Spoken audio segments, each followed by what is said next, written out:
Olá pessoal da minha querida Passatempo, da nossa cidade Aconchego.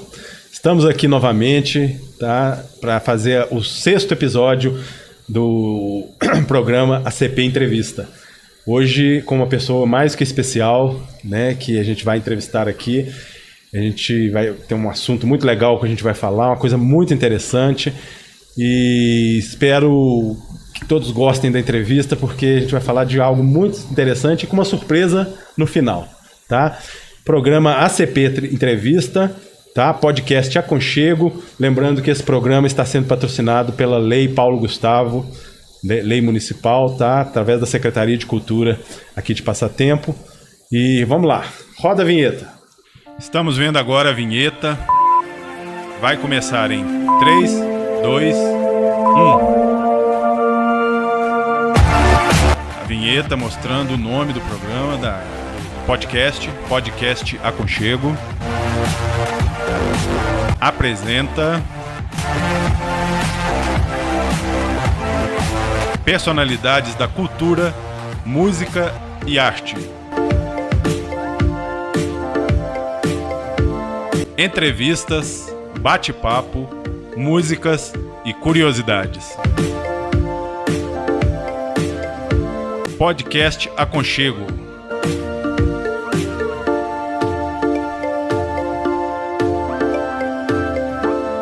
Programa ACP Entrevista.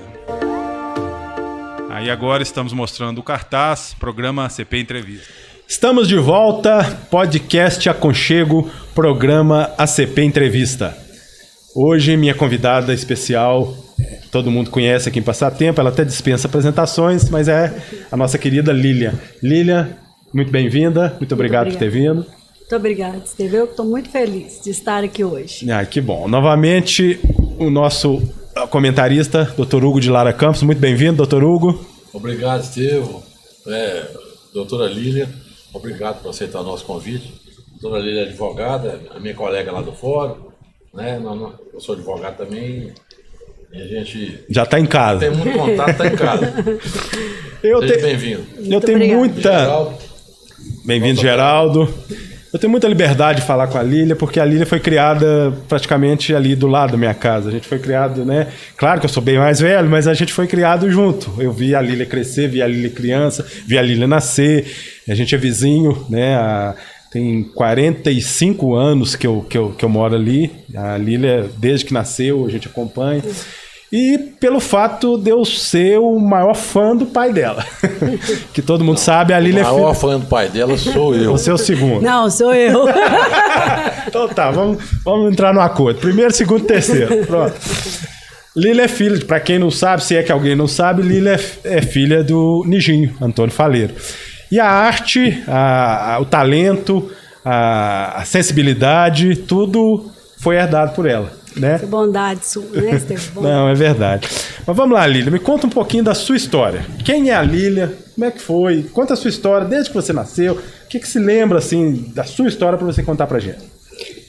As minhas memórias de infância, elas são muito vivas, porque eu tive uma infância, eu fui amada, né? Meus pais me deram todo o apoio, todo o amor, todo o carinho, né? Dentro de uma vida simples, né? Dentro da nossa simplicidade, né? Eu fui criada, né? É uma simplicidade onde nós estamos para relacionar com as pessoas, nós estamos para servir, nós estamos para amar. Meu pai me ensinou isso ao longo da vida, né? Ele sempre foi uma pessoa com um coração muito bom, né? Eu sou suspeita de falar, porque é o meu pai, né? Mas uma pessoa com um coração muito bom. A minha mãe, né? Uma pessoa batalhadora, guerreira também, com um coração enorme, né? O meu irmão também, uma pessoa muito boa, né? Tem uma força, uma garra, uma determinação muito grande. Então eu cresci com essas bases, né?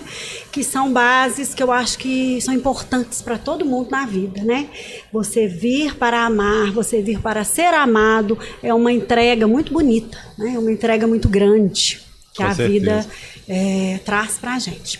Então eu cresci, né, nesse ambiente, fui educada, fui ensinada a me contentar com as coisas que eu poderia ter, né? A nossa vida é assim, nós vamos viver assim, dentro dos nossos padrões, e isso foi muito importante, porque me ensinou a lutar, me ensinou a não ter medo de nada, me ensinou a seguir sempre, a caminhar sempre, né? Porque a gente tem um propósito.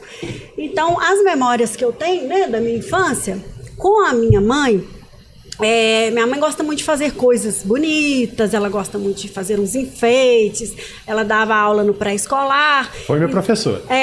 No pré-escolar. Então ela sempre trazia coisas novas, né, para dentro de casa, ela sempre trazia alegria, né, com a arte dela, com os ensinamentos. Muito caprichosa, decoração. Muito caprichosa, ela sempre gostou das coisas muito arrumadinhas. E assim, ela me trouxe essa base, né? O meu pai já trouxe aquela parte onde a gente pode sonhar, onde a gente pode crescer, onde a gente pode voar, né? Que aí ele veio com os extraterrestres, né? E eu cresci com isso, ele fazia vigílias, né? Comigo pequenininha dentro do carro, eu ia, quando era menor ainda ia na moto, ele tinha uma moto, ele ia, a gente ia. Você ia na moto também com ele, sua mãe? Ia, nós íamos, ia eu, ele, minha mãe. Olha. Então, depois ele comprou um carro, né? A gente começou a ir de carro. Então, quer dizer, são algumas memórias, né? São fragmentos, né, de memórias, porque nessa idade a gente lembra de muito pouca coisa, né? Mas lembra as coisas que foram essenciais, as coisas que marcaram. Então, eu me lembro que uma vez, eu pequenininha, ele fazendo vigília, e eu também ficava ali, né, esperando, então eu olhava pro céu o tempo todo para achar alguma coisa, que eu tinha que achar alguma coisa. E quando eu não via nada, eu às vezes ficava frustrada, eu falava, não vi nada, eu não vi um disco voador, eu quero ver um disco voador. E aquilo foram muitos e muitos, né, anos, vamos dizer assim. E uma vez eu vi uma luz muito bonita no céu, e eu vi aquela luz, eu mostrei pro meu pai. Falei, pai, um disco voador. Na mesma hora ele correu dentro do carro, ele viu que era um OVNI, ele correu no carro, pegou a câmera, que a câmera não estava lá de fora, que ele tinha um observatório. E às vezes a gente ia no observatório, ficava lá, e dessa vez ele foi e correu, a gente estava no Morro Grande, e ele correu e tirou a foto desse OVNI. Ele até tem num quadro lá em casa. Ai, sabe? que legal. Então visto por você. Visto por mim. Então aí eu comecei a acreditar que tudo é possível. Basta a gente querer, né? Basta a gente acreditar, né? Basta a gente ter fé, né? A nossa fé ela é manifestada de várias formas, né? Mas é isso. Aí cresci, né? Com esses ensinamentos, cresci com esse carinho, com esse amor, estudei, me formei, né? Me formei professora aqui em Passatempo, eu fiz magistério, fiz científico, fazia os 2 cursos. Aqui era uma base muito boa que a gente tinha, escola muito boa, sempre, até hoje, né? Porque eu tenho um filho hoje que estuda na Universidade Federal e estudou aqui. Né? Teve base aqui, então a escola aqui é muito boa, as escolas aqui são muito boas. Então estudei e fiz o magistério, fiz o científico e passei no concurso público na prefeitura para dar aula na zona rural. E comecei a dar aula na zona rural. Meu primeiro lugar que eu dei aula foi no povoado do Rio dos Bois, e naquela época nós não tínhamos locomoção, era muito difícil, né, para estar indo para lá. Ou você morava lá no povoado, ficava lá durante a semana, ou você tinha um carro, né, e voltava. Eu com 19 anos, não sabia dirigir, não tinha como, né, estar morando lá. Aí eu ia todos os dias no caminhão de leite do Tchão, o Tchão que me levava no caminhão de leite. O caminhão saía às 5h30 da manhã. Então a gente ia, e muitas das vezes ele levava muita gente, ajudava muita gente para estar indo, né, para a zona rural. Às vezes vinha fazer um exame, tinha muito idoso. Então às vezes ali na boleia estava cheio, né? Então isso eu aprendi muito também, né? Você dar o lugar, você ceder o lugar, você saber o seu lugar. Te né? engrandeceu, né? Então às vezes eu ia lá atrás, nas latas, às vezes chovendo, eu tinha que dar aula. abria uma sombrinha, sentava na lata lá atrás do caminhão e ia para lá. E às vezes voltava mais cedo, eu não tinha como voltar, eu andava 3 quilômetros, sentava no ponto, esperava uma carona de Jacarandira até chegar aqui em Passatempo, para pegar, eu chegava aqui às vezes 3 horas da tarde, para pegar a Kombi para ir para Divinópolis estudar, fazer faculdade. Então foi um período, e chegava da faculdade 2h30 da manhã. Né? Então foi um período que... sacrifício, mas valeu a pena. Foi. Né? Sabe, doutor Hugo, eu costumo dizer que foi o período que eu mais aprendi na minha vida. Que eu tive força para tudo, sabe? Para enfrentar nessa batalha. Para lutar, para enfrentar. E a gente precisava trabalhar, porque a faculdade era caro, né? As condições financeiras não eram fáceis, né? Então eu tinha que, né, ajudar para poder a gente estar pagando a faculdade. Então eu sei que eu fui muito guerreira, meus pais foram muito guerreiros também nessa fase. Precisa muita força de vontade. Foi preciso muita força de vontade. E aí, né, eu me formei, dei aula, né, depois vim para a cidade, dei aula aqui na cidade também, me formei e comecei a trabalhar na área jurídica, né, e também a área jurídica para mim, né, o senhor sabe mais do que ninguém, né, doutor Hugo, que as conciliações, elas são muito difíceis, né, a gente está... chegando lidar com o ser humano diretamente. E assim, eu mexia muito, mexo até hoje, né, na área de família. Então, eu pautei nesses anos todos que eu fiquei no direito, tentar resolver ali. Sim. A demanda, a conciliação, em primeiro lugar. E, às vezes, era um trabalho tão bonito que eu aprendia mais do que trazia alguma coisa, né? Então, assim, a gente resolvia, a maioria, 90% dos casos, o senhor sabe, o senhor foi escrivão há muito tempo lá. É uma área muito sensível, mexer com o direito das pessoas. E assim, mexe, né, com o emocional, né? Nosso emocional também, porque quantas vezes a gente deita, né? Quer fazer uma coisa, não sai do jeito que a gente imaginava, né? E assim, a gente preocupa com a vida daquelas pessoas também, né? Então, menores envolvidos, complicado. Então, assim... A área é muito sensível. Muito. Então, foi uma parte da minha vida, assim, que tem história mesmo, sabe, Estevão? Que tem valor para mim, muito valor. E te fez crescer, né, Lilian? Me fez crescer, sabe? Se você perguntar para mim hoje, Lilian, qual a parte da sua vida que você mais cresceu? Foi essa, que eu dei aula na zona rural e eu chegava às vezes... Estudei e trabalhei. E às vezes eu chegava lá cansada, eu falava, meu Deus, mas eu tô andando tanto. Eram 3 quilômetros para chegar na escola, mais 3 para voltar, do ponto até lá. E eu via que os meus alunos eram pequenininhos e eles andavam muito mais do que eu para chegar ali, sabe? Então, quando eles chegavam ali, eu falava assim, meu Deus, eles estão fazendo um sacrifício muito maior. Né? Então isso aí... Eu sei do sacrifício porque minhas irmãs deram aula também na zona rural. A Iris, a Ilse. E era muito seriada, né? A gente dava aula numa sala para primeiro, segundo, terceiro e quarta série. Uma única sala para todo mundo? Para 4 séries. Não. Eu tinha que tinha 2 alunos na primeira, recursos, né? 2 na segunda, 2 na terceira. Hoje tem uns ônibus que buscam os alunos. Tudo busca. Hoje graças a Deus, né? Melhorou muito. Melhorou muito. Mesmo professor vai, tem a condução, professor, né? Então, assim, graças a Deus, né? Mas, e aí foi, eu depois, né? Eu formei, eu montei um escritório, aí eu me casei. Aí eu tive 2 filhos, né, o Leonardo e o Luciano, né, que são, assim, luzes na minha vida. Gente, né? Muda muito. Filho chega, muda tudo. Muda, eu falo assim, quando o filho chega, você vê o propósito da vida, né, você veio para aquilo ali, né, você veio para conduzir mais pessoas. Mais pessoas. E aí você vai na sua base que você teve, para você... aplicar aquilo ali do jeito que você pode, né? Para que eles também tenham... E esse que está estudando na Federal, ele está fazendo o quê? Ele está fazendo Direito.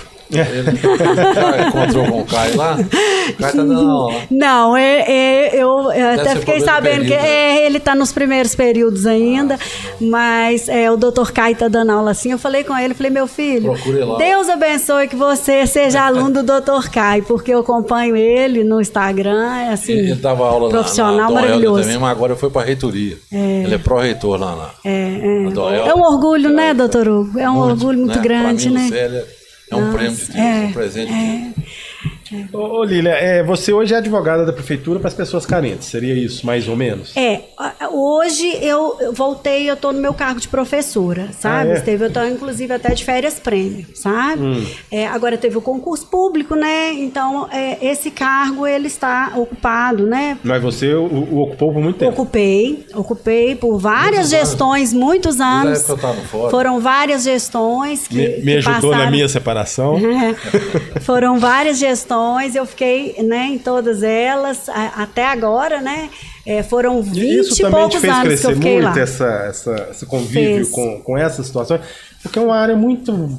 Fez. É o que eu tinha te falado ali. Às vezes, Estevão, eu não entrava com o processo. A pessoa ia lá, nós conversávamos. Você fala de separação. Vários casos, né? Que Conseguia a conciliação Você extrajudicial. esperava ainda o resultado daquela extrajudicial. conversa. Muita coisa. A maioria das coisas era extrajudicial. trauma, Às vezes uma execução de pensão alimentícia, conversava, não precisava nem estar realizando a execução. Às vezes a gente com os papéis lá, resolvia. Então eu acho assim, você tem que ouvir o ser humano. Isso é muito importante, sabe? É ouvir, é assentar, é ouvir, porque aí aquela pessoa vai te falar alguma coisa que pode te tocar ali, que você pode tentar, né? Tá auxiliando. E às vezes eles vêm para te ensinar também muita coisa. Nossa, quanto a gente aprende. Olha, diante disso eu tenho que te fazer uma pergunta que tem me inculcado muito nos últimos tempos. O ser humano tem jeito? O ser humano é bom? Por natureza ou não? Essência, o ser humano é bom, por natureza e essência. Porque você, como esse convívio seu muito maior, e nessas situações, você deve ter visto de tudo, né? Você chega a essa conclusão desse trabalho que você realizou? O ser humano é bom. Todo mundo que vem, Estevão, eu gosto muito de falar de luz, né? Todo mundo que vem, ele vem com uma luz, né? Deus traz todo mundo aqui como filho, cuidado e amado, né? Só que às vezes a pessoa tem um tipo de história, tem um tipo de trajetória, que às vezes machuca, que às vezes fere. E aí a pessoa vai ficando às vezes triste, vai ficando magoada e aquilo vai crescendo, né? Então há as transformações, né, das personalidades. Mas o ser humano é bom, porque a partir do momento que você, doutor Hugo, Geraldo, quer mudar? Muda. Todo mundo que quer mudar, muda. Sabe? E o negócio é você achar o ponto. Aonde que aquela pessoa perdeu ali? Em que lugar que ela afastou de Deus? Porque eu falo que é afastar de Deus. Porque quando você tá ali com Deus, pega na mão dele, você passa por problema. Todo mundo tem problema. Todo mundo passa por problema. Nós somos seres humanos. Nós viemos aqui para fazer uma trajetória humana, aprender a conviver. Só isso. Nós não viemos aqui para ganhar dinheiro. Nós não viemos aqui para gastar dinheiro. Nós não viemos aqui para brigar. Nós não viemos aqui para brigar por causa de posição. Nada. Nós viemos aqui para aprender a caminhar. E eu tenho uma missão, você tem uma missão, o doutor Hugo tem uma missão. Todo mundo tem uma missão. Quando você descobre a sua missão, você tem caminhos, né? Nesses caminhos, você tem sofrimentos. Sim. Alguns deles, você perdoa. As escolhas que você tem que fazer. As escolhas. Às vezes você faz uma escolha errada, né? Equivocada. Equivocada. Mas aí, aquela situação volta para você de uma outra forma. E se você viu aquele equívoco ali, você consegue sanar pelo menos um pouco. Doutor, se a senhora me permite entrevistar a senhora, mas Claro. eu quero dar um pitaquinho. Claro. Você conhece a PAC lá de Itaúna? Não, eu já ouvi prisão falar, do mas ar. eu já ouvi falar, mas eu nunca visitei, não. É uma cadeia, é uma prisão diferenciada, né? O Inferno na Lagoinha eu conheci como repórter de polícia do estado de Minas. Depois, como escrivão, eu conheci a PAC de Itaúna. Entendeu? A oportunidade, você está falando aí de luz, de oportunidade. Lá na PAC de Itaúna, quem fica com as chaves da cela, do portão, são os presos. É um voto de confiança que a administração dá. Tem premiação, entendeu? Não tem castigo. Tem os portões, as portas lá, a cela. O diretor fala assim, vocês querem fechar a porta? Fecha. Quer deixar aberta? Pode deixar. Vocês têm uma dívida com a sociedade, vocês têm que pagar essa dívida. E vocês vão aproveitar esse tempo para aprender a profissão, para trabalhar, para concentrar, ver o erro que você cometeu. E lá tem de tudo também, entendeu? Todo tipo de crime. Então, você joga um preso nessa cadeia lá, com certeza a ressocialização dele vai ser mais rápida, vai ser mais segura. Você joga o cara no inferno, na Lagoinha, ele pode ser um batedor de carteira. Ele vai sair de lá com a cabeça... E o índice de ressocialização lá é grande? Lá na época que eu visitei, estava em torno aí de 60% a 70%. Agora o índice de ressocialização no inferno da Lagoinha, no cadeião aí, é 10%. Eu acho assim, todo então mundo... é o que você está falando. Oportunidade, as escolhas que a pessoa faz, entendeu? E a conscientização, né? Você achar ali onde você se perdeu, né? E ver o que ele tem que devolver para a sociedade. Tem que ser uma pessoa boa para sair dali, ele já sai de lá com a poupança, ele trabalha lá dentro, entendeu? Quer dizer, é um modelo de prisão, de ressocialização, que tem que ser implantado no mundo inteiro, não estou falando no país inteiro, não. Essa PAC de Itaúna é modelo. Então, você é advogado, se você tiver oportunidade, vai visitar lá. Você tem uma visão de uma cadeia que recupera pessoas. Pessoas que eram lá pessoas más, e sai de lá pessoas que reconheceu ele. Vocês me desculpem. Não. Não tem a ver com... É pertinente, Vai visitar lá. Eu vou voltar um pouquinho, Lília, para te fazer uma pergunta. É um peso ser filha de Antônio Faleiro? Não, é um prazer. Mas assim, não te dá um peso de uma pessoa tão fenomenal como ele, não te dá assim um susto, uma coisa? Tão famosa, tão querida. Porque eu tenho que, como amigo dele... Primeiro é o seguinte, é uma honra poder ser chamado de amigo do Nijinho, porque ele tem um grupo bem restrito de amigos. Ele não abre a guarda para todo mundo, não. Sabe? Ele é fechadão.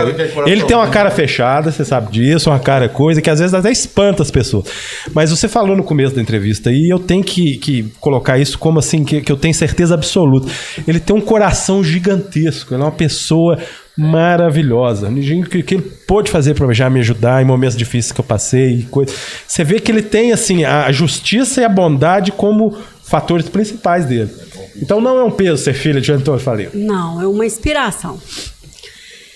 Eu digo uma inspiração, Estevão, porque eu acordo e deito. Agradecida por ser filha dele, por ser filha da minha mãe. Não só, né, porque ele traz esse tanto de informação, né, junto com a pessoa dele. Não só porque ele traz essa mística, né? Também. Vamos dizer assim, né? Junto com ele. Porque ele é um bom pai, sabe? Então, quando você excelente pessoa, tem um bom pai... Você sabe que foi meu professor, né? De inglês e de francês. Eu falo isso para todo mundo. Então, assim, e autodidata, né? Porque esse inglês e esse francês foi ele que aprendeu sozinho. Gente, como é que foi a informática? Eu podia fazer programa. Como é que foi a carteira de motorista? Eu entrei no carro e saí dirigindo. Como é que foi? O Nijinho não tem jeito de apertar ele. É uma alma boa, uma pessoa fantástica, maravilhosa. Né? Deve ser muito bom ser filho de Antônio Faleiro. Então, assim, é uma inspiração, sabe? Eu não tem como falar. Eu entendi a sua pergunta, né? É pela grandeza do ser humano, né? Mas eu acho que quanto maior o ser humano, mais inspirados nós ficamos. Né? E o Nijinho, ele tem os dois extremos, né? A grandeza absoluta com a simplicidade absoluta. Eu falo que essa é uma coisa louca. Aqui em Passatempo, ele é o Nijinho que todo mundo conhece, que fica ali na praça, que toca o órgão, que fica aqui todo. A gente vai para um congresso de ufologia, o Nijinha é uma lenda. É uma lenda. É uma. Anuncia ele, as pessoas chegam e pedem, pelo amor de Deus, para tirar uma foto com ele. É uma coisa assim, absurda. Né? O Maurício fala muito o seguinte: que o Nijinha ele se transforma. Na hora que ele sobe num palco, ele tá ali daquele jeitão deles, né? Tal, tudo. Às vezes até meio carrancudo, que ele tem isso nele. Mas na hora que ele sobe, parece que desce uma luz, desce uma coisa. E ele se transforma numa pessoa assim. Ele ri, ele brinca, ele fala, ele tudo. Eu falo, gente, às vezes eu penso que o Nijinho tá de mau humor e não tá. Eu nunca vi o Nijinho de mau humor. Aquela foto que eu e o Steve tiramos com o Nijinho. O Eric Von Däniken.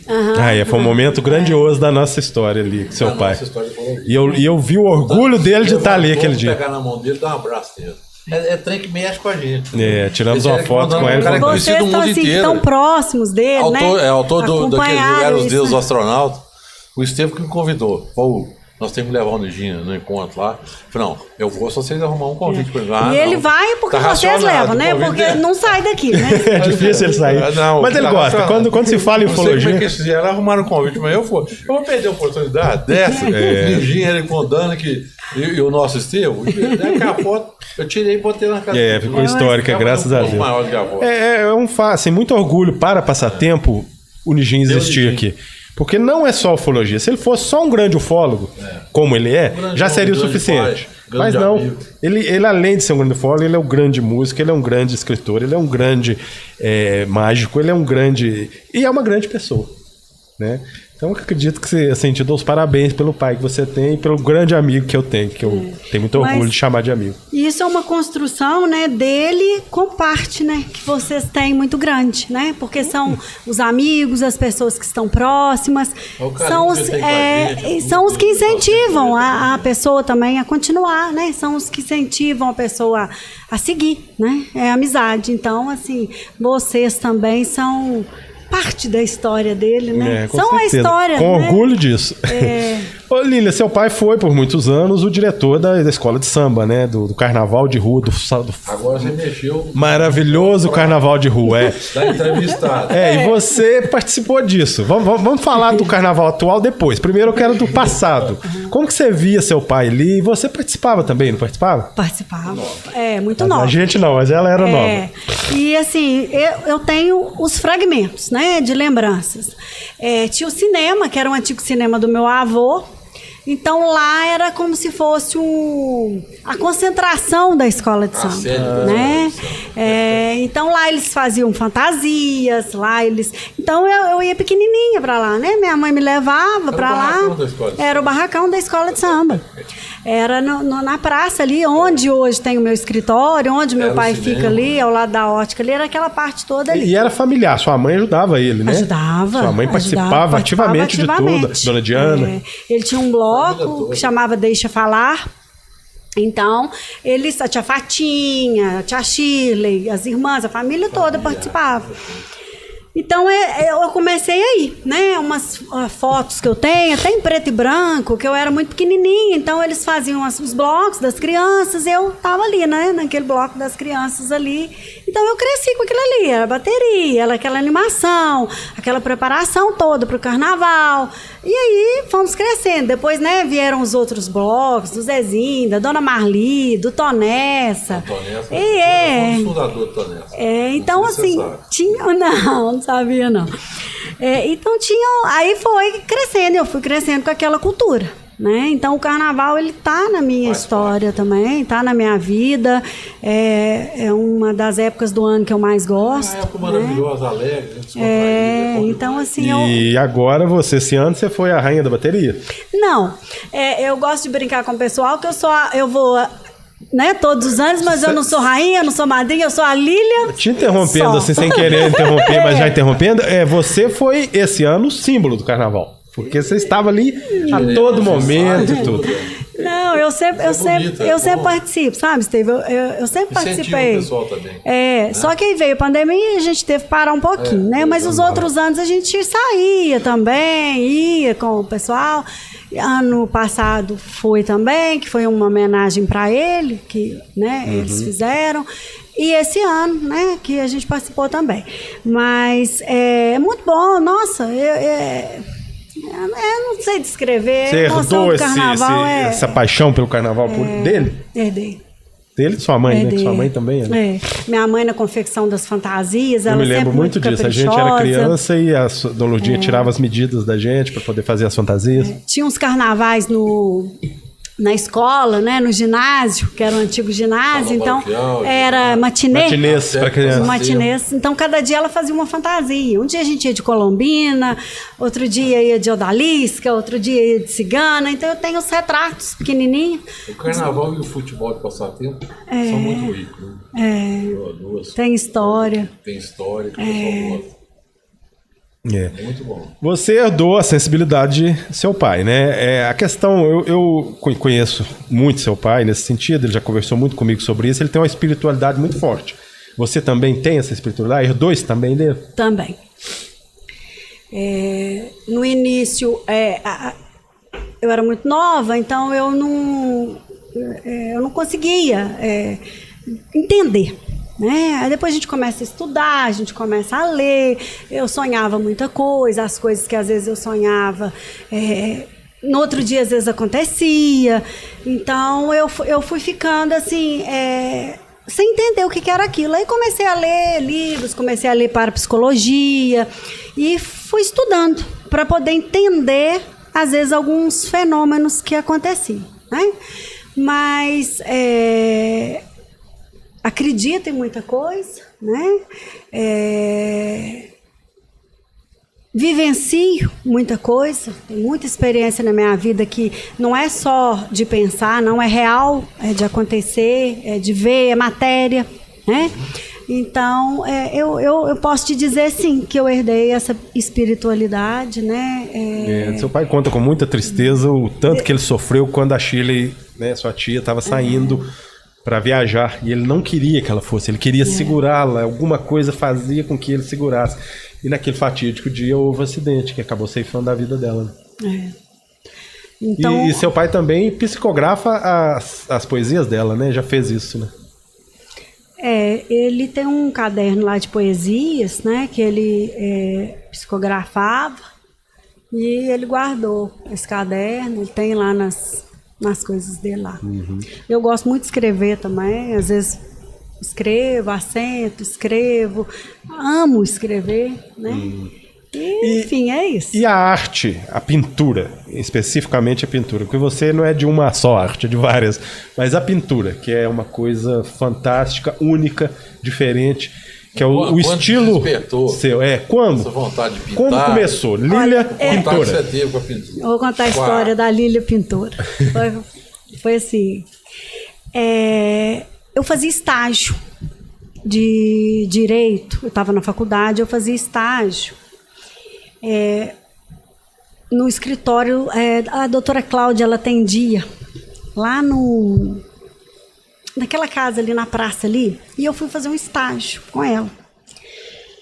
E ela começou a pintar uns quadros. Tinha uma turma aqui em Passatempo que começou a pintar, e veio um pintor de fora para poder dar aula para essas pessoas. E a doutora Cláudia estava entre essas pessoas que pintavam.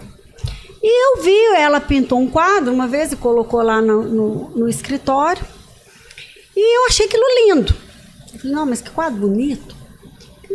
Quem sabe eu dava conta de pintar. Voltando. Eu desenhava. Desde criança eu desenhava. Eu gostava de desenhar bonecos, manequins. Então, desde pequenininha, já o desenho. Desenho. Aí foi na escola, na educação artística, eu desenhava o meu caderno e das minhas colegas todas.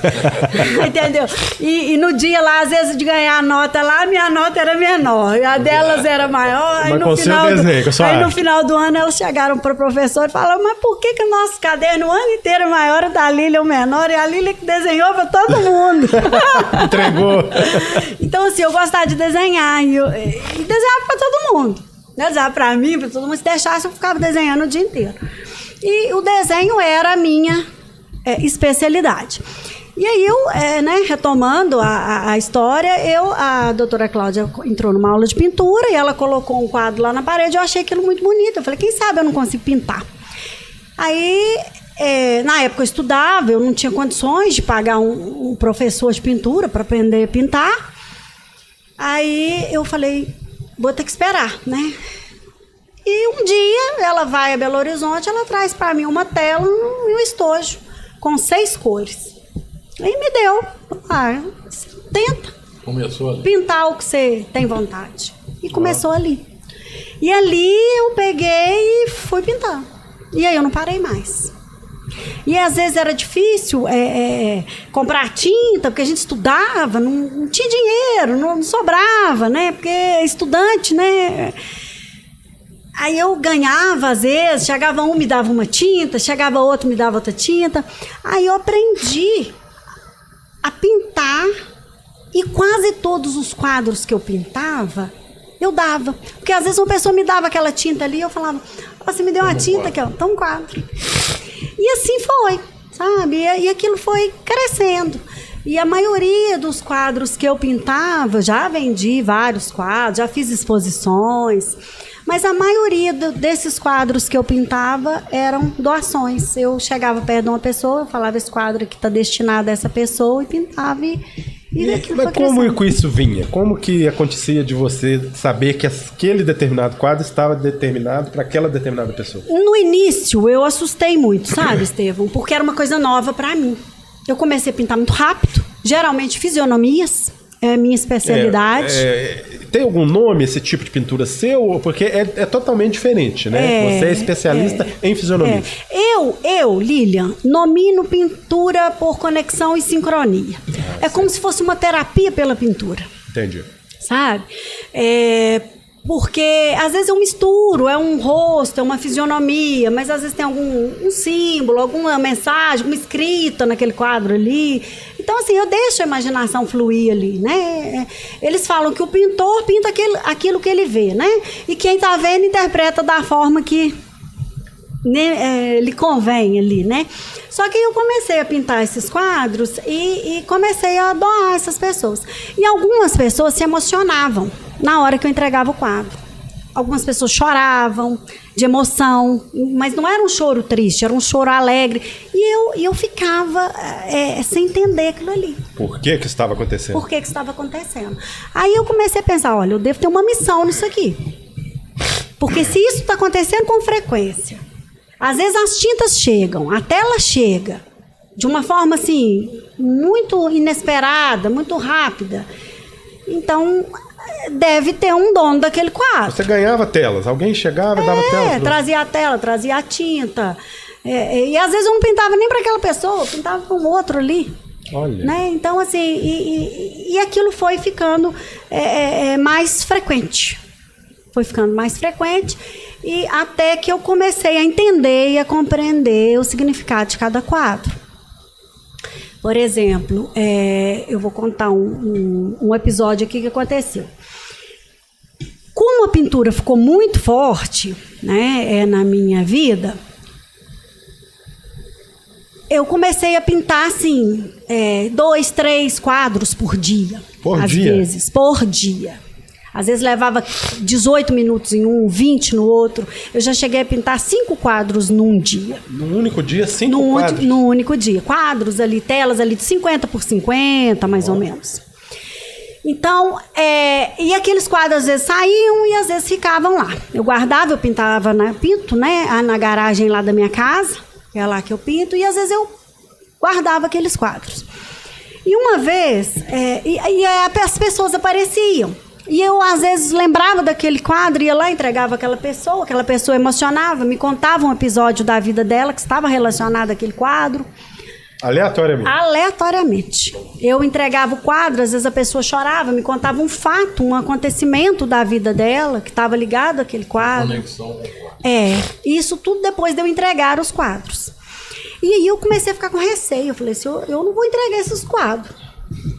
Porque tem uma coisa tem um trem acontecendo aqui. Aí comecei a estudar, comecei a ler,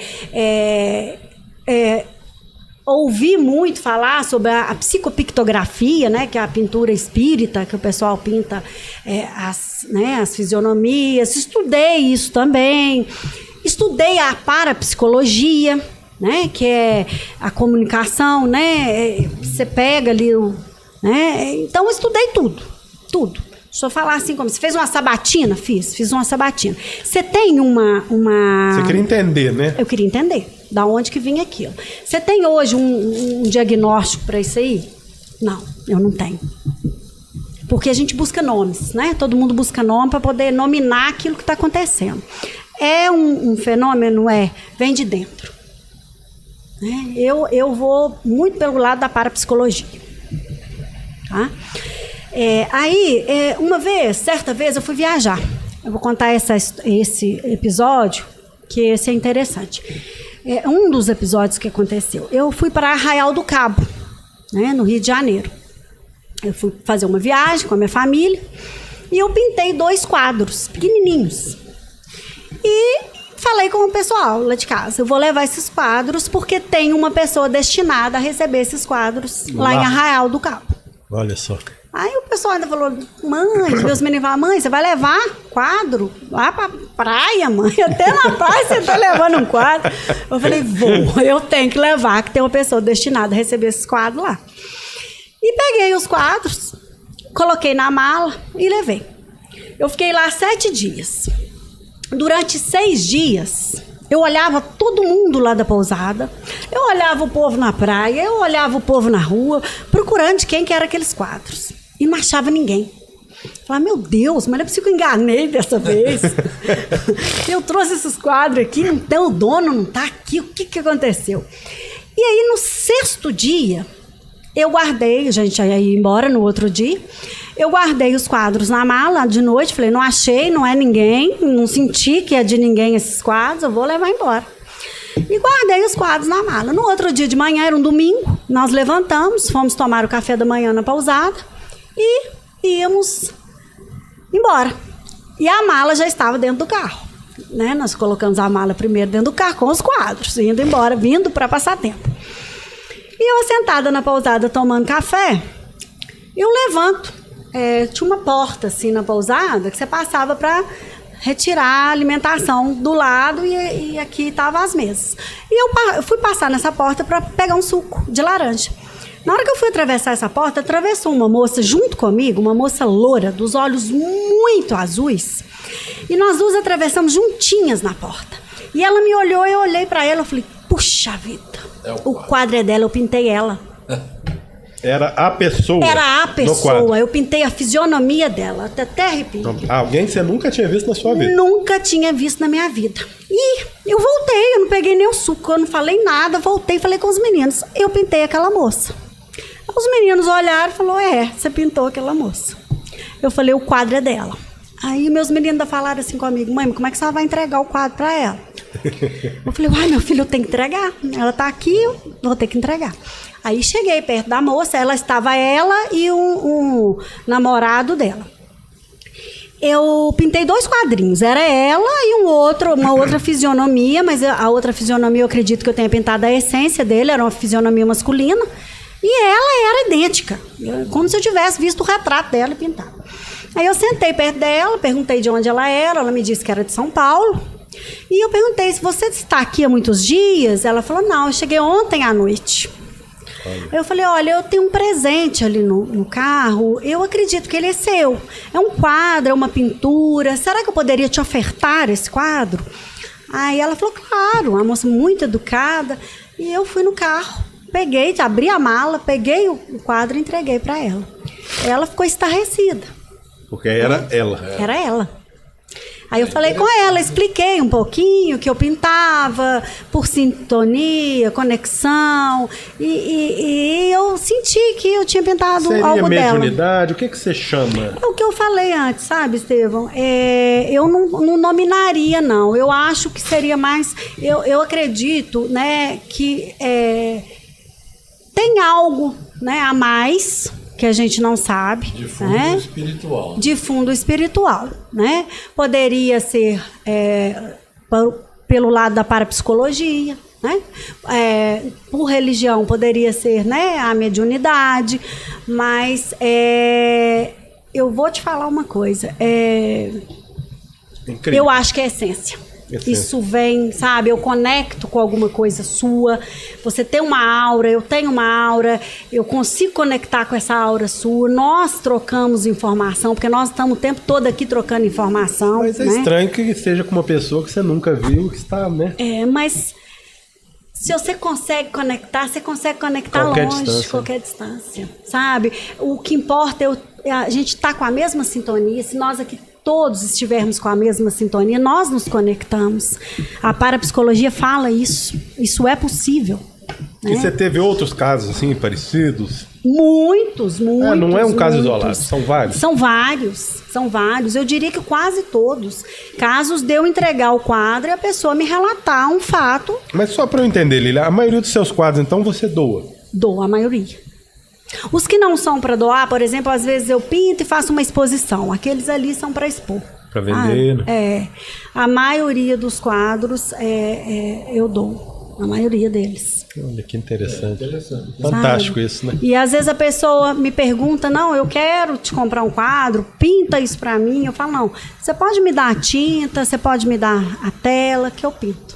Aí a pessoa às vezes me manda a tinta, às vezes me manda a tela. E sempre imagens, sempre rostos? A maioria deles, rostos. Eu fui uma vez, eles me fizeram um convite para me estar pintando uma casa espírita. Eu fui. Eu pintei lá, foi 1h30 mais ou menos o trabalho de pintura, foi leve, com música, o pessoal vinha, eu pintava. Tem até um vídeo meu no meu canal do YouTube, tem um vídeo deles da casa, desse trabalho.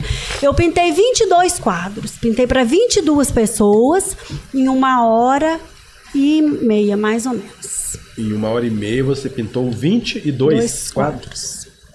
Para todas as pessoas que estavam presentes na casa. Né? Um para cada um? É uma casa muito bacana, é a Casa Francisco de Assis. Eu tenho uma amigona lá, que é a Leila, uma pessoa maravilhosa. Então é assim, uma coisa muito leve, muito tranquila, sabe? Para trazer alegria, para trazer amor. Foram todos quadros de alegria, de amor, de paz. Tudo coisa boa. A gente vai para trazer boas vibrações. Já fui convidada também para pintar o Instituto Flor de Lis, sabe? De terapias holísticas, da querida Jaqueline Almeida.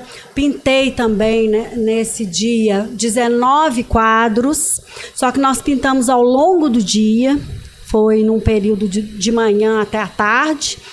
Nós demos uma pausa para o almoço, então nós determinamos uma meia hora para cada pessoa, sabe? Foi um trabalho de terapia mesmo, terapia das cores.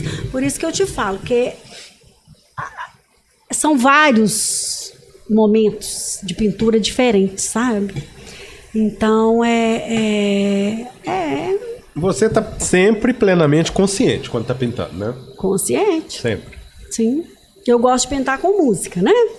Relaxar. A música, ela eleva, né, a vibração, e como eu pinto muito rápido, então a música me ajuda, acelera. Essa questão de você dizer pinta muito rápido, eu tive o prazer de acompanhar você fazendo uma pintura ao vivo durante um evento cultural que teve lá na Secretaria de Cultura, né? E era uma tela enorme. Era uma tela de 1,5 metro. Em poucos minutos você transformou aquilo ali numa obra de arte, uma fisionomia de Cristo, se não me engano. Fisionomia fantástico. De Cristo. Você tem mais facilidade de pintar Cristo ou é coincidência? Engraçado, é coincidência. Porque eu não sei o que eu vou pintar, por exemplo. Eu pego a tela ali, eu não sei. Você não vai com uma ideia pré-definida, não? Não. E a maioria das vezes são fisionomias, né? Então, Cristo, né? Jesus, Cristo, é universal. Então, eu acredito que a maioria, né, das pessoas, eles têm essa egrégora, né? A egrégora de Jesus.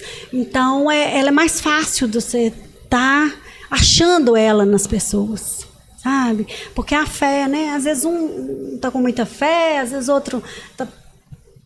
E você já pintou outras figuras sacras? Por exemplo, Maria, outros também? Já pintei para muitos padres, já pintei para igreja santos, vários santos, muito rápido assim também, sabe?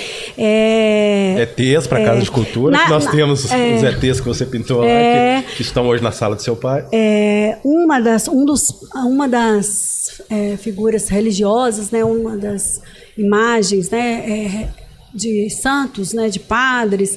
O padre Pio de Pietrelcina era um padre que tinha esses fenômenos. Ele passava por alguns, não de pintura, mas ele passava por uns fenômenos, como a bilocação. Então, se você estudar sobre ele, Santo Antônio também, né, passava pela bilocação. O que seria a bilocação? Ele era visto numa igreja e em outro lugar ao mesmo tempo.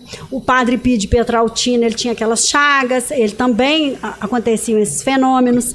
Então, tem muitos episódios também na religião, né, na católica, que acontecem, né, esses fenômenos, né? Então, o padre Pio de Pietrelcina é um dos que eu gosto muito de pintar. Muito. E eu vou contar esse episódio também, é um episódio interessantíssimo. Eu estava pintando um padre Pio de Pietrelcina para um padre de Juiz de Fora. Já mandei quadro pro Brasil inteiro. Brasil inteiro. Inclusive lá em casa tem um, que eu ganhei no sorteio que você fez na internet. E eu estava pintando esse quadro e ele era um quadro muito grande. Ele era um quadro de 1 por 1,20, salvo me engano. E eu levei um tempo bom para pintar ele. Eu não era na fase que eu estava pintando rápido, não. Esse foi devagar. Eu queria só fazer um parênteses e te perguntar isso. Isso é uma essência sua geral? Toda vez você pinta rápido? Não. Ou um é rápido, o outro não? Isso varia? Varia. E o que define isso aí? Você vai pintar de um jeito? Na hora. Na hora. Começa, às vezes, parei. Amanhã eu volto e continuo. Ah, tá. E esse quadro foi um quadro que eu demorei muito a pintar. Eu devo ter pintado ele uns 15 dias. Eu pintava um pouquinho, depois pintava um pouquinho, depois pintava outro pouquinho. E eu já tinha terminado essa tela, e foi uma tela que eu tive grande dificuldade para pintar. E esse padre Pio, eu já pintei vários dele para outros padres, e foi rápido. E esse, eu achava que às vezes era a posição, às vezes o jeito do rosto, e eu não conseguia acabar a pintura. E eu finalmente consegui concluir a pintura para estar enviando ele para Juiz de Fora. E deixei na garagem lá de casa. E fui trabalhar. Aí meu filho estava brincando com uns coleguinhas na garagem. Quando eu voltei do trabalho, eles tinham pegado um pincel com uma tinta lá, das que eu estava pintando, e colocou no olho dele. Aí escorreu um risco, uma lágrima nele. Desceu e secou. De tinta. Era até um óleo. E o óleo desceu, secou. E eu cheguei, eu olhei aquilo, eu falei, o que aconteceu? Perguntei para ele. Ele falou assim comigo, mãe, nós estávamos brincando aqui e a gente resolveu pintar um pouquinho. Seu quadro, eu resolvi te ajudar, porque você tinha demorado muito a pintar. Aí eu falei, ele falou, tem problema? Eu falei, não, meu filho, não tem problema não. Isso aqui é fácil, a mamãe tira, rapidinho. Porque depois que a pintura já está seca, você consegue tirar fácil. E tirei aquela lágrima, era uma lágrima. Eu cheguei lá, ele estava chorando, a lágrima vinha nas mãos. E eu fiquei preocupada com aquilo. E subi, fui para casa. Isso eram umas 4 horas. 5 horas meu pai chama no interfone. E eu tive com ele subiu, conversou, porque ele ia lá todo dia para ver meus meninos. Eles estavam menores. E ele subiu, conversou um pouco com os meninos, depois ele desceu. E a hora que ele desceu, ele assentou num muralzinho ali. Eu perguntei para ele, pai, você está sentindo alguma coisa? Ele falou, não estou sentindo nada, não. Eu falei, então vamos subir, vamos tomar uma água. Ele falou, não, eu quero ir embora. E subiu e foi embora. Quando ele chega lá no cinema, né, lá onde ele trabalha, ele infarta. Foi quando ele infartou que socorreram ele lá no supermercado, levaram ele para o hospital e foi aquele processo, ele foi para a CTI e graças a Deus, né, saiu bem dessa, e está com a gente aí até hoje, isso já vão para quase 10 anos. Então, assim, depois disso, eu aprendi que os quadros têm uma mensagem. E é saber interpretar, sabe? E não foi eu que coloquei. Ligar os fatos, né? E não foi eu que coloquei aquele ponto ali no quadro. Filho, né? Então, assim, eu tenho muita fé com o Padre Pio de Pietrelcina. Porque quando ele infartou, eu rezei muito para o Padre Pio de Pietrelcina. Né? Eu sou católica e tenho muita fé. E rezei muito para o Padre Pio de Pietrelcina. Olha só. Então, assim, são histórias. Se eu for ficar aqui com vocês, eu vou ficar o dia inteiro, eu vou contar um monte de história real que aconteceu.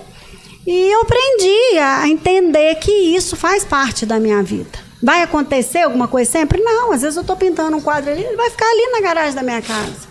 Né? Mas às vezes eu estou transformando alguma coisa em mim mesma, às vezes eu preciso prestar atenção em mais alguma coisa, às vezes eu preciso ser mais humana, às vezes eu preciso ter mais paciência. Não sei, eles me ensinam, né? O quadro me ensina também. Né? Interessante. Então, assim, eu não sei te falar, sabe, Estevão? O porquê, da onde vem. Eu acho que vem de dentro. Isso é dom, é Deus que dá isso pra gente, tá na caminhada, tá no caminho. Eu não consigo pintar nem uma régua fazer nenhuma linha reta com uma régua. Então é difícil pra gente entender. Mas o que mais impressiona no seu caso é você falar que você não vai predeterminada a pintar alguma coisa. Porque todo mundo, na hora que vai fazer uma pintura, já tem aquilo na mente, já tem ou pega, o que é muito comum para as pessoas que pintam paisagens, pega uma paisagem rural, uma flor, natureza morta, e vai pintar. E em você não, isso nasce no momento. Nasce no momento. Quer dizer, você nunca sabe o que vai sair dali na hora que você começa. E algumas pessoas me contam o que é aquele significado ali, algumas outras se emocionam, né, e guardam, mas eu entendo que aquilo ali fez um sentido. Entendi. Às vezes não faz sentido para você, mas faz para a pessoa. Olha só. E às vezes eu pintava alguma coisa e ficava receosa de entregar, que eu falava, será que eu vou entregar? E agora não, eu bato na porta e entrego. Agora eu tenho toda a confiança, sabe? Antes eu ficava com medo, agora não. Se eu pintar um quadro para você, eu vou bater na sua porta e te entregar ele, você pode ter certeza. Impressionante. Deve ser uma missão, deve ser alguma coisa específica, né? Ô Lília, então eu queria te fazer um pedido aqui, né? Pra gente ver a sua arte da forma linda que você faz, tão bonita.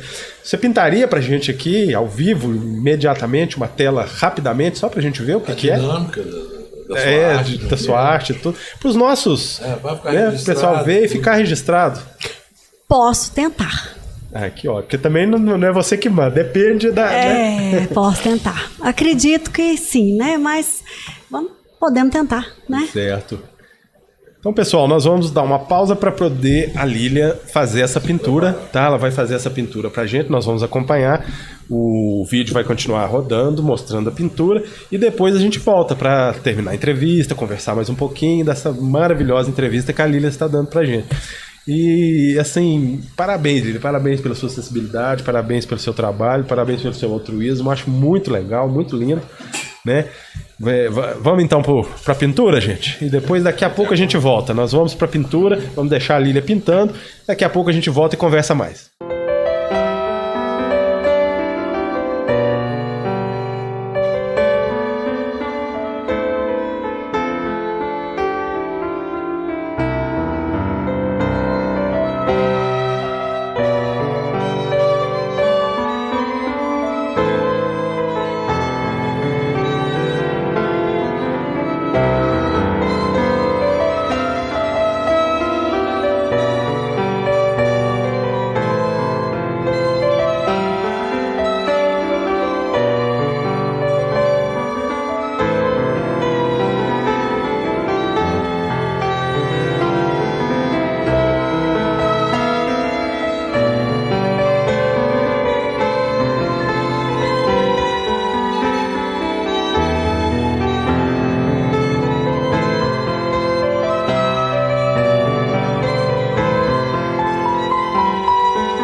Bom, pessoal, estamos de volta aqui e a nossa maravilhosa artista fez aqui, em poucos minutos, 3 pinturas, 3 obras, em pouquíssimos minutos aqui. Impressionante, né? Uma coisa assim, fantástica. Eu queria falar da minha experiência, depois do que a gente viu, ouviu, que a Lília contou aqui, eu queria falar da minha experiência, né? Ela sabendo da minha paixão pela ufologia, que eu só acompanho o Nijinho, todo mundo pode ter falado que seria fácil ela fazer para mim um quadro de um ET, uma pintura de um ET. O quadro não me impressionou tanto, o que me impressionou foi o texto, o aviso aqui. Porque ontem, justamente ontem, tá, eu fui chamado pelo Paulo Werner, um ufólogo, meu amigo e amigo de seu pai, para fazer uma palestra de ufologia, em setembro agora. E eu estou há muito tempo afastado da ufologia e eu já tinha tomado a decisão de abandonar a ufologia, de abandonar as palestras, de abandonar o meu trabalho, a continuar acompanhando seu pai, que eu não largo, mas... E ninguém sabia disso, você não sabia disso, ninguém, não falei para ele, nem minha mulher sabia disso, e você me passa essa mensagem para eu continuar. Então, gente, realmente impressiona a gente. Realmente, tem um propósito, né, Estevam? Realmente tem algo a mais, né? Tem algo especial. Que a gente, né, não sabe, né? Deus. Maravilhoso. Parabéns, Lília. Parabéns pelo seu trabalho. Parabéns por tudo. Parabéns pelo que você faz, né? Eu sei que você também tem um canal que serve como autoajuda, que você passa muitas coisas boas para as pessoas, ajuda, né, na internet. E eu só posso dizer que você é uma pessoa iluminada. Assim como seu pai, um grande homem, você... Somos, né? Não, mas alguns se destacam, né? Você com certeza se destaca muito. Nós todos somos, né? Nós estamos nos buscando e nos encontrando. Cada um em cada momento, mas nós todos somos. Queria lhe dar os parabéns, lhe dizer assim, que você é uma artista maravilhosa, fantástica, você é uma artista completa. Não é qualquer um que faz isso. A intenção da pintura não é ser uma pintura trabalhada, não é ser uma pintura, né, demorada, bonita, é ser uma pintura que passa alguma coisa significativa, né? Para mim, para você, para... É impressionante. Eu posso falar para minha experiência própria agora que me assustou. Você me deu um recado que eu não imaginava que eu ia receber. Eu te dei o recado, você estava se perguntando? Sim, se eu deveria continuar, se eu não deveria. Eu estava perguntando. Aliás, eu fui portadora, né? Dá uma resposta. É isso aí, gente. Hugo, quer mostrar seu quadro aí? O pessoal ver que maravilha que a Lília fez. Isso em poucos minutos aqui, gente. Ela fez isso aí. Uma obra, olha só. Em menos de uma hora, ela fez 3 obras de arte. E essa que eu fui presenteado aqui me calou fundo, porque tem tudo a ver comigo. Já falei com ela aqui os motivos e tudo, entendeu? Vou guardar com o maior carinho, deixar no meu escritório lá. Uma obra iluminada, entendeu? Que tem muito a ver comigo. A minha muito também, obrigado, tudo a ver comigo, me trouxe um recado, uma mensagem. Talvez, como você disse, né? Deus, de saber, né? Que... É isso bacana. Aí, gente. E tem a do Geraldo ali, que também, segundo ele, trouxe uma mensagem, né? Mostra aí, Hugo, por favor, para o pessoal ver.